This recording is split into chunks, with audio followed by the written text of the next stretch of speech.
de lehat batang kede tapi di tadi lihat boleh dilihat cabang.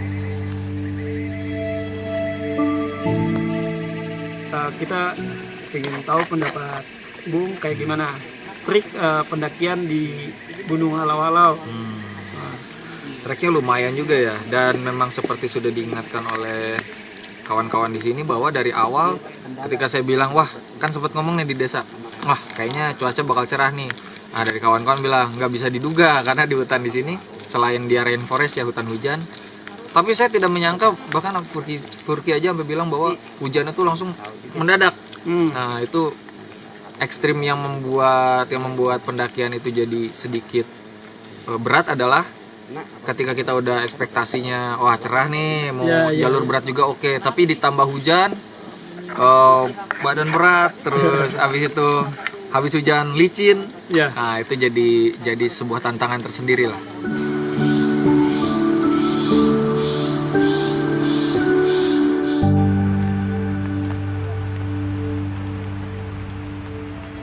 Kalau dari jalurnya menurut saya oke sih.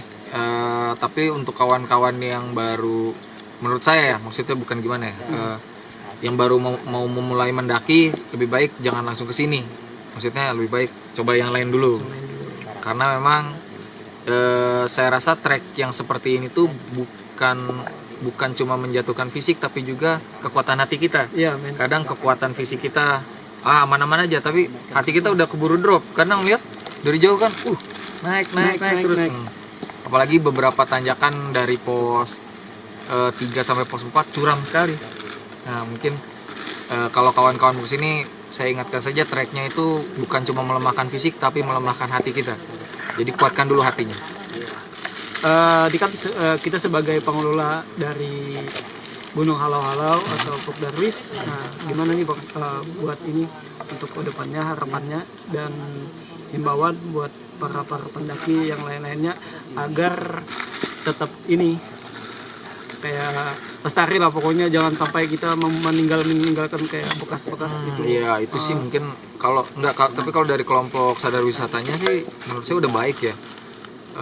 Dari jalur-jalurnya juga udah enak, terus maksudnya karena saya digaitin langsung ya, cara menggaitnya juga enak, tidak saling meninggalkan lah, jadi oke. Ada beberapa orang yang memantau, jadi kebayang kalau misalkan kawan-kawan dari Pok Darwis ini mendampingi pendaki yang memang baru pertama kali kesini, sudah tidak perlu khawatir karena ada yang menjaga depan, ada yang menjaga belakang sesuai SOP. Apalagi memasak dan berbagi bebannya juga udah bagus lah menurut saya. Tidak gimana ya, jadi kan ada beberapa destinasi wisata yang mungkin masih pengetahuan tentang berbagi beban atau memasaknya masih kurang.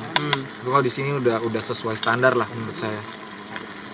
Terus kalau dari wisatawannya sendiri ya mungkin saya kagetnya, tapi ini juga tidak bisa menyalahkan wisatawan karena mungkin kan di jalur-jalur awal itu kan kita masih harus berbagi jalur dengan masyarakat desa lain.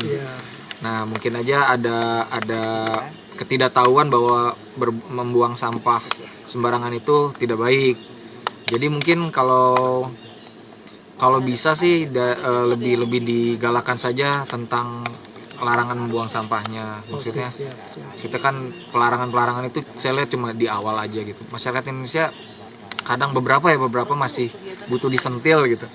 Ini sebenarnya tidak baik kayak gini. Dan itu sebenarnya hal-hal seperti itu bukan cuma lewat rambu-rambu atau pelang aja, tapi kita harus bisa memberikan edukasi. Contoh misalkan kalau masyarakat desa lain misalkan membuang, kita bisa memberitahu dengan sopan. Karena kan orang nggak ada yang enak dimarahin ya. Beritahu dengan sopan. Kalau misalkan wisatawan yang didampingi yang membuang sampah, kita bisa memperlihatkan dengan cara mengambil. Ini kayaknya sampahnya lebih baik.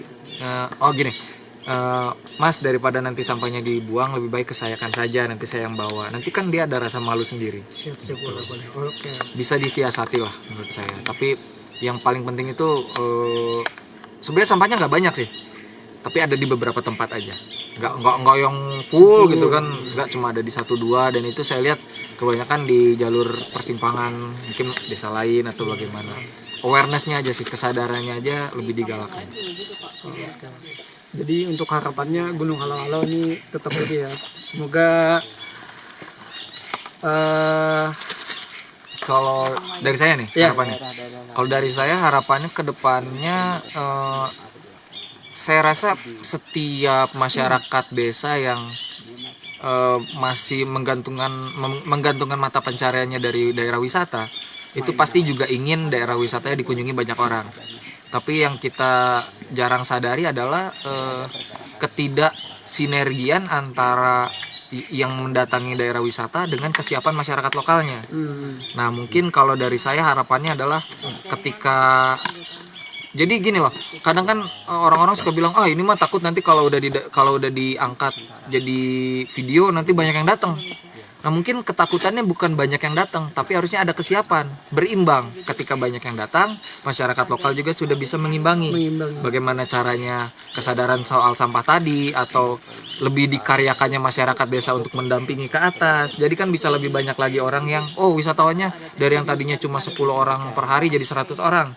Tapi bagaimana caranya si masyarakat desa bisa mengimbangi. Nah, gimana cara yang nge-guide-nya jadi cukup juga, jadi nggak ada orang yang terlantar. Kesatu itu, kedua, rambu-rambunya di bawah pantangannya semua sudah dijelaskan, atau lebih baik lagi ya misalkan nanti ada uang masuk atau retribusi, jangan cuma ingin kalau ada retribusi jangan cuma ingin ada uang masuk, tapi juga bisa dikeluarkan kembali untuk konservasinya.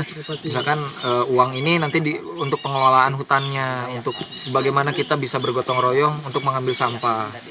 Kayak gitu harapannya itu sih. Jadi harapannya adalah masyarakat desa dan wisatawan bisa lebih bersinergi. Ketika wисatawannya banyak, masyarakat desanya juga lebih aware.